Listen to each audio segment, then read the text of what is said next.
So I just thought of a way to explain the eternity now concept. And you can do this yourself. You can do this experiment. Go find an elevator. And if you don't find an elevator, if you don't have an elevator, maybe find some stainless steel. Take some stainless steel and polish it.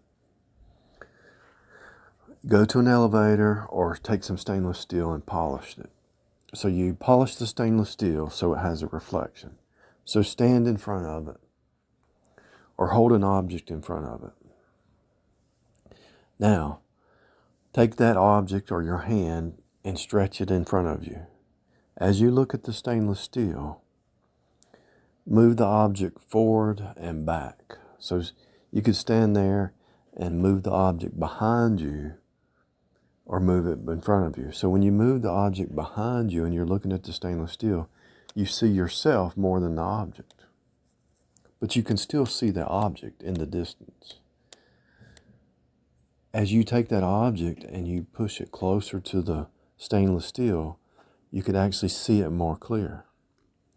As you move the object or you walk backwards away from the stainless steel, it's not as clear. But as you approach, as you walk towards the stainless steel surface, you see the image more clearly. Now, as you step back, you notice the stuff in the foreground more than the background. The image has always been there.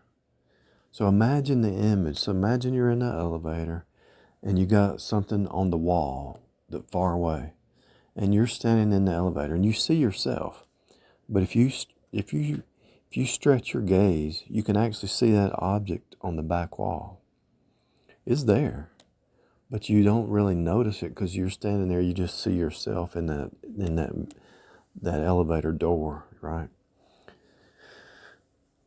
And there's hidden code in the elevator. I've been thinking about this for a long time. Why do elevators have stainless steel? And the reason is, what is an elevator?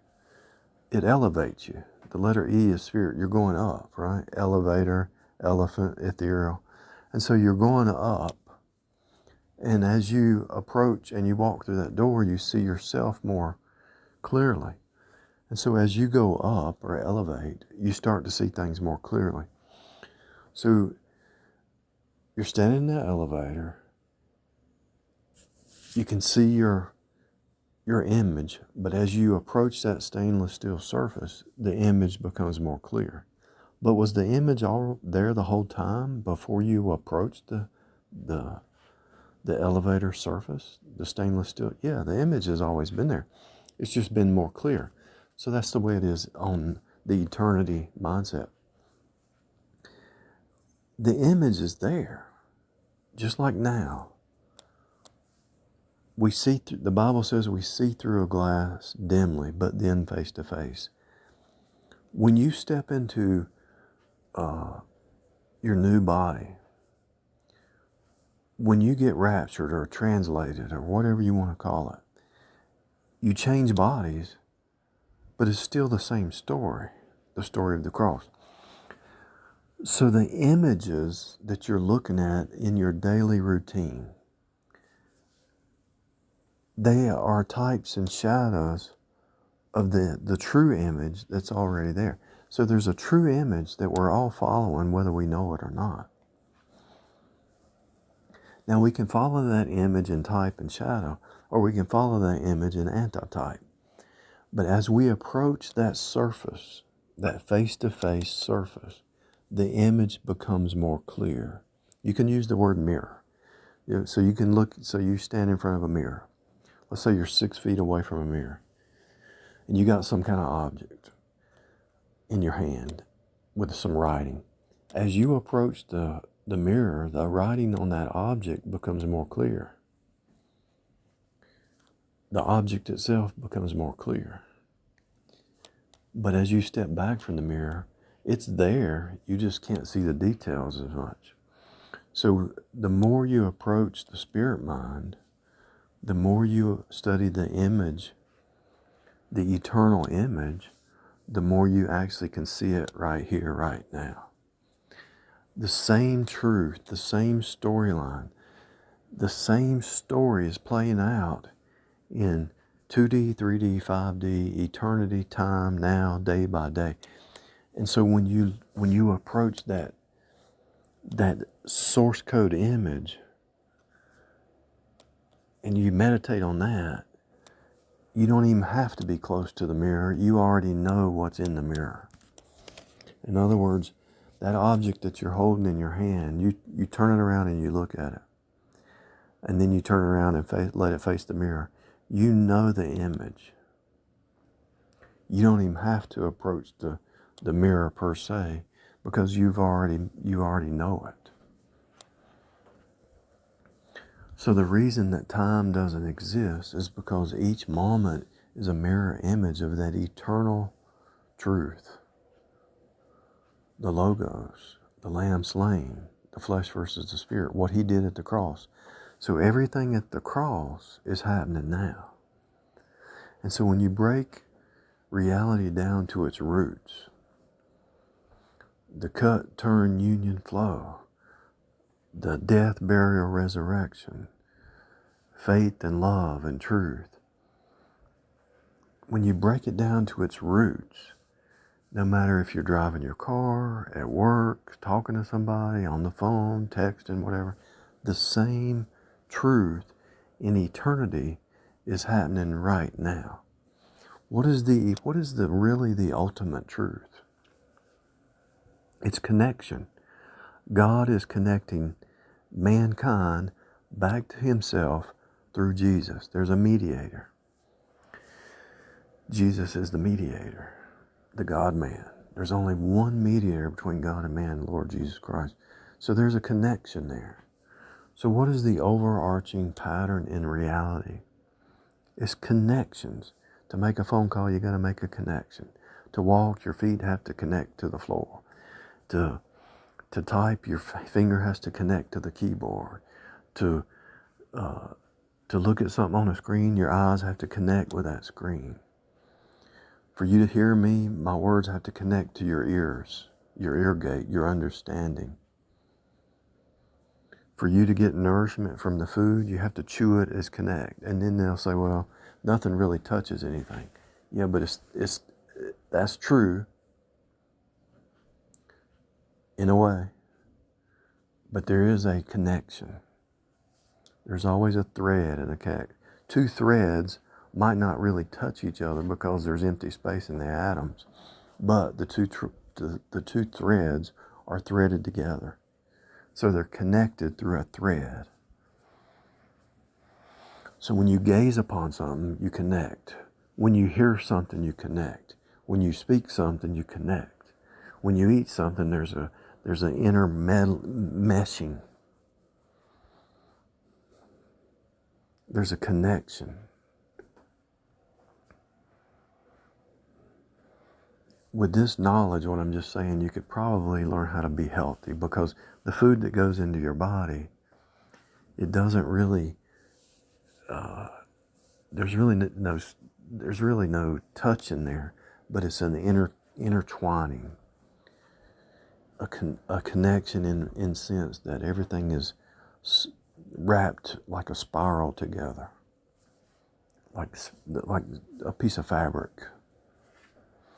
This weave together, right? So that weaving together is the connection.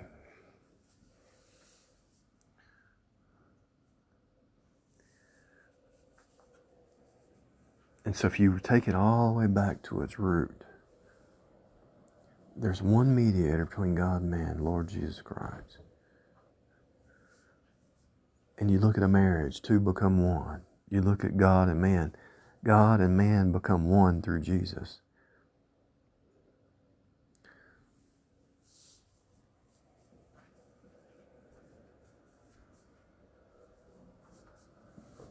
The glue, you put two pieces together, there's glue. You put two magnets together, there's a magnetic field holding it together. There's always something in the middle holding everything together. So I'm looking at the computer screen, it's off. It's a faint image. But as I approach that computer screen, the image becomes more clear. And so what I'm saying is, everything's already finished. The Lamb slain before the foundation of the world. The book of Revelation's already written. The book of Daniel's already written. The prophecy's already there. Because it's already finished. It's already written. And so as we approach the culmination of the ages, it just gets faster. So everything that you see in Revelation, the churches that you see, a lot of theologians, they say, well, are the churches in Revelation 2 and 3 historical past? Are they now or whatever? It's all the above. With God, it's all inclusive. And so when you want to shift your mind to living in time versus the eternal mind, you have to realize it's all inclusive. If I get on this electric bike right here and I ride it,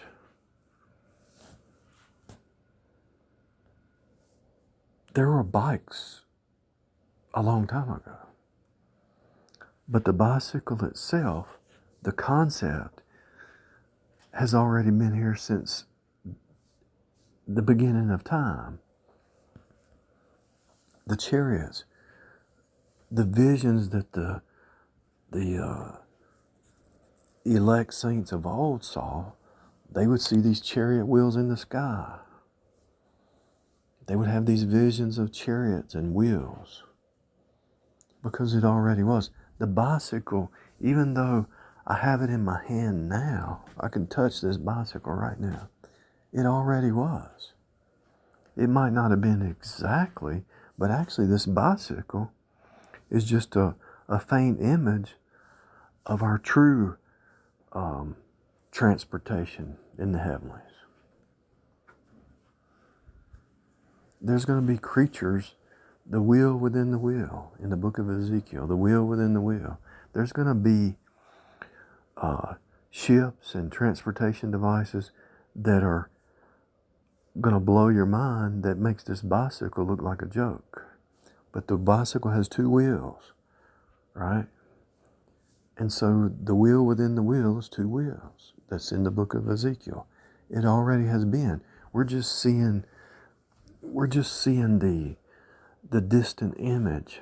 We're seeing the image of the chariots in heaven, the wheels within the wheels. When we look at a bicycle or a car or anything, we just see a faint image. But as we approach that mirror or we approach that stainless steel surface, we start to see, oh, this bicycle is just a smaller image, a faded image of the spiritual transportation devices.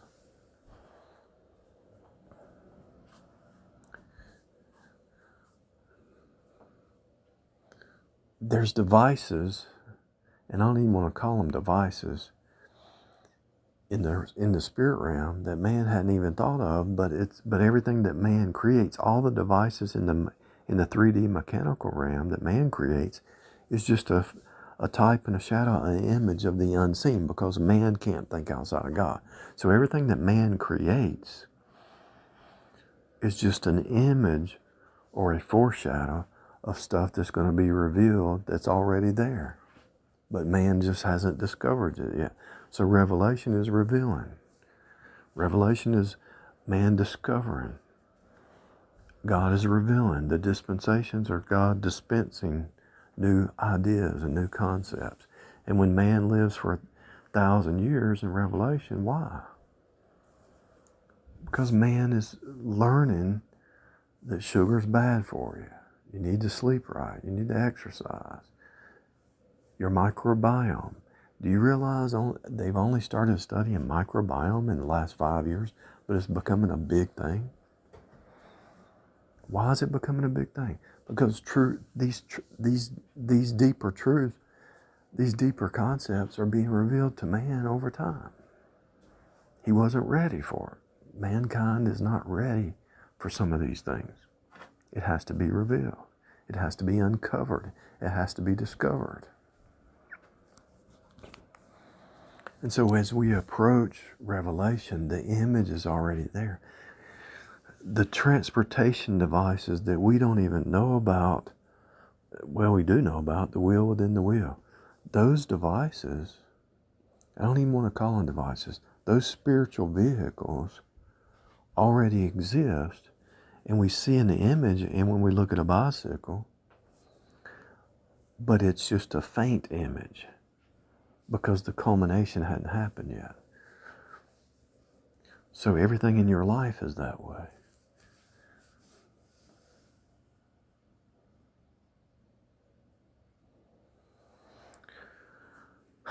When you see the seed before it's put in the ground,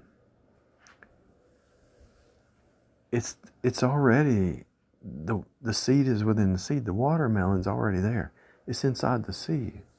But if you could take snapshots of that seed growing, you would see the seed change in states, and it's culminating into its true identity.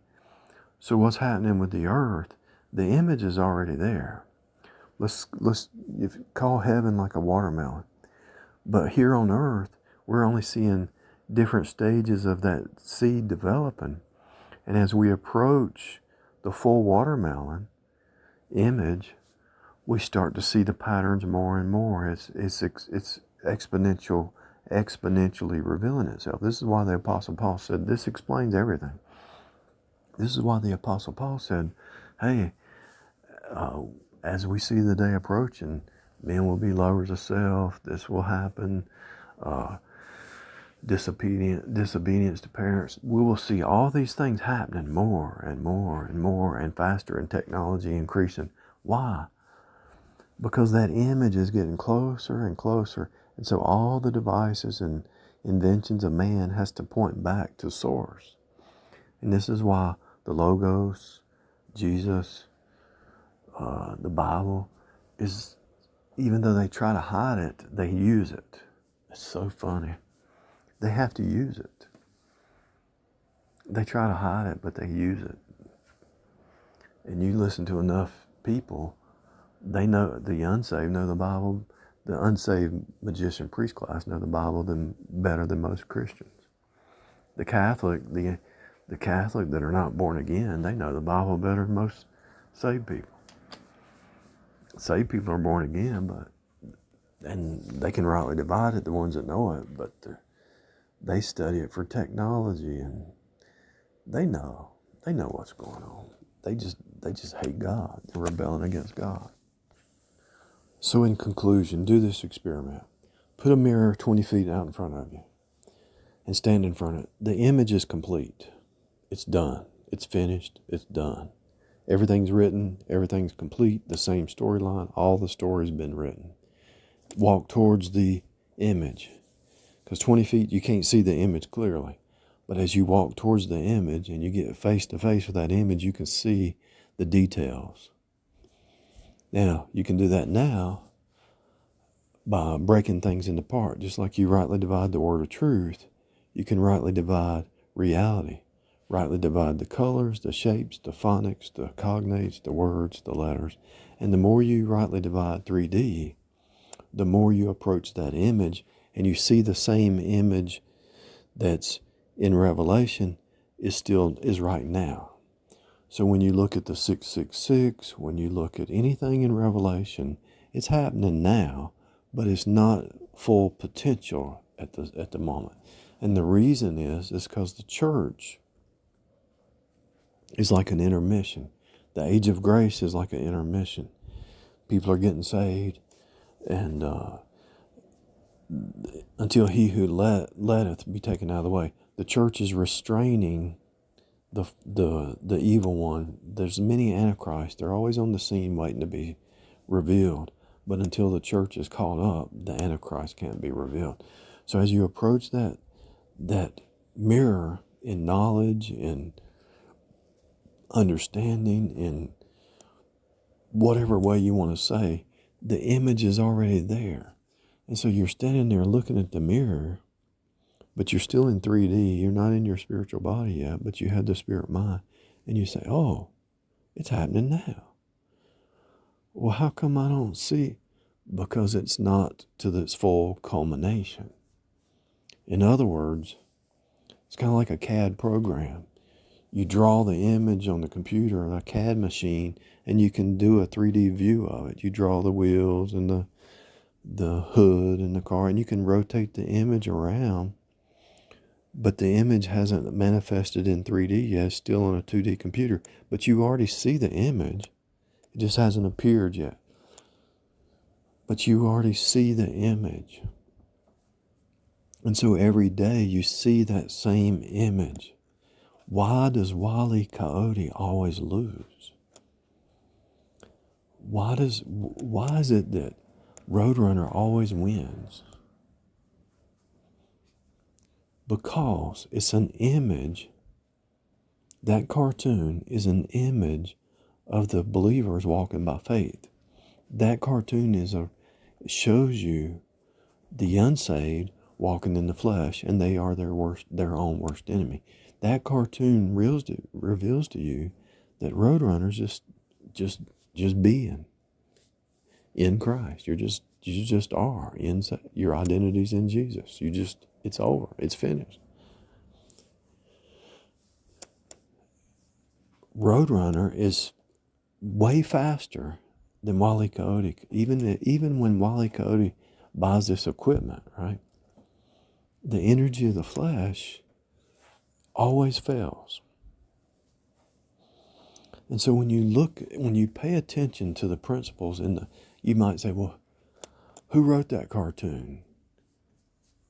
You can say God. How can God write the Roadrunner cartoon? Because the Roadrunner cartoon who was written by man, but man can't think outside of God. And so when you look at that cartoon, you're going to see flesh versus spirit.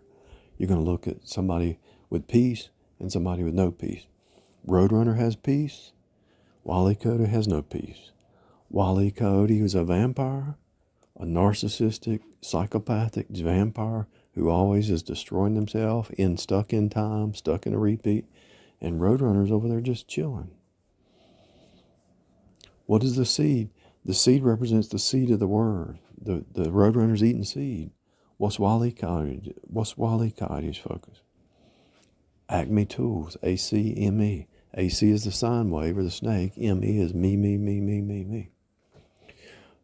So the energy of the flesh is all about me, and it's always trying to manipulate and create devices so they can get ahead and manipulate somebody and try to get them to be a part of their little, whatever their game is that they're trying to set up, Doesn't matter what you look at, the same story is everywhere. And so as you're going about your day-to-day business, your activity, he says, occupy till I return. Find you an occupation. Occupy means occupation. Find something you enjoy doing. Just occupy till he returns. Because it's right on the other side. It's right here, right now, but it's like getting ready to appear, and it could appear at any moment. The rapture could take place at any moment, but it's right here. The Roadrunner cartoon is happening right now where you're at. In your home, in your job, in your church, on the news, in the music you listen to, in your own heart. Because you say, I gotta die to the flesh. I gotta die to that Wile E. Coyote old self. And I gotta walk in the spirit of Roadrunner, who's just rest, you rest. Wile E. Coyote never rests. He's always scheming. They never have any peace. There's no peace, saith the Lord to the wicked. Roadrunner's just chilling. He's just eating some seeds. He don't need much. Wile E. Coyote wants more and more and more and more and more. They gotta have more and more and more and more. More and more and more and more. The eye is never full. The womb is never full. The desire is never full unless you're in Jesus. And you realize you got everything. If you're breathing, you got some clothes, some food, some shelter. You got it all. You really live like a king in the USA. I don't know why anybody's depressed. But long story short, get in the elevator and walk towards the stainless steel, and the image becomes more clear. So as you elevate in your spirit mind more and more, the image becomes more clear. And as you approach the spirit mind, you'll see that the image has always been there and it's here now. You just have to approach the face-to-face experience in a deeper way. As you approach that image, you see that image has always been there. What am I saying? As you approach absolute truth, source code truth, you realize that truth that you've been looking for was here the whole time. It was here when you were a child, a teenager, before you got saved, your early stages. As you grow, that same truth has always been here. It's encoded in your clothing. It's encoded in the chair, in the bicycle, in the car. You might not see it, but as you approach it, you say, oh, it's everywhere. And if that's true, and it is, that means God is sustaining you moment by moment, day by day. And he says, don't worry about tomorrow, for tomorrow will take care of itself. And the seed that you plant today must repeat tomorrow. It must harvest tomorrow. So everything that you do today will harvest the next day. That's why when you get enough sleep, you feel better the next day. Because you followed the type and shadow. What type and shadow, you say? What happened at the cross? A third of your night you slept. 33%. You died. And you woke up the next morning and you live. Death, resurrection. Death, resurrection.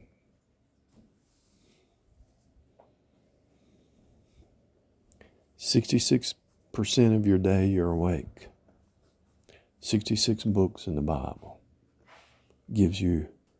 allows you to become awake. When you study the 66 books of the Bible, you wake up. Just like 66% of your day, you're awake. It's all connected, people. Have you ever noticed you take 3 steps forward and 1 step back when you're trying to achieve a goal? Why? Jesus went to the cross at 33, that's 33%, 66 books, victory. If you take some pennies or some cards and you flip them over and have heads and tails, or you do like you throw something on the floor, a card, is it going to land on the face or the backside? You'll get about 60, 65, 66% that it matches one side or the other. You take a penny and you drop it on the floor 100 times. 66% of the time, it's going to fall on the heads or it's going to fall on tails, whatever you choose. And whatever you choose, it usually does the opposite, to be honest with you. So whatever you choose, change your mind, choose the other thing. And 66% of the time, it chooses one or the other. It's just the way it works, because it's a universal principle. Try the spirits. You might try that penny experiment, and the first time it might be 30, 70, but just keep doing it. Do it 10 times. And I did it one time. It's like 65%. Blows your mind. You're like, why? And I didn't know back then. Now I know why. Because you have the victory. You have the victory. It's already finished. You have the victory. You just have to step into it by faith, and you have to believe it. And you have to understand that the choices you make day by day either take you to the next level, or it's your choices, it's your mindset. A lot of times I tell people in the real world about fasting, and they say, I can't fast. What do you mean you can't fast? You don't have to eat every day. But when you fast, you break the sine wave. You actually reverse time. There's really no time. So when you do fasting, you're stepping out of time in your physical. You want to break a stronghold? Start doing some fasting. A stronghold is just a pattern that was repeated. Everything that you're doing right now, you're making copies. Everything that you did from your whole life, you've made copies. I was at work one day, and somebody, some contractor came in or something and was talking stuff that I thought, where did I hear that from before? I thought, I thought that way when I was like 16. That way of thinking is wrong. So it just the guy was still living in stinking thinking. I thought, that thinking, I put that away when I was like 16. I don't think that way anymore. So why is this person showing up saying exactly what I used to think? It don't even make sense. Because I made a copy. Everybody's making copies down here. The unsaved can only copy the flesh. The saved will copy the spirit. So what you did while you were in the flesh, before you got saved, you made copies. And what you're doing after you got saved, you're making copies. Because you are eternal now. And so what you do, it's kind of like you build a table. And it's a perfect design. So what do? You make copies of it. You build a chair and it fits your arms and your back and everything's perfect. You make copies.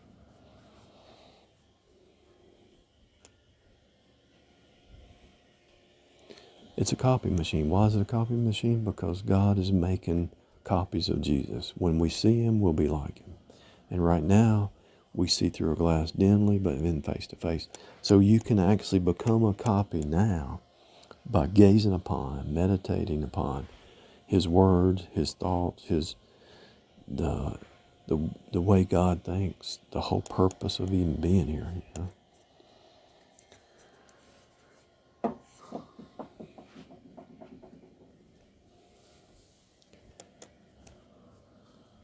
It's really off the roof, to be honest with you. When you really get a hold of it, go step in a mirror, in front of a mirror. Elevator is better. As you elevate more and more in the spirit mind, the more you see the image clear. It becomes very clear that everything has already happened and is happening now. You just can't see it until you get up close to it. That's all.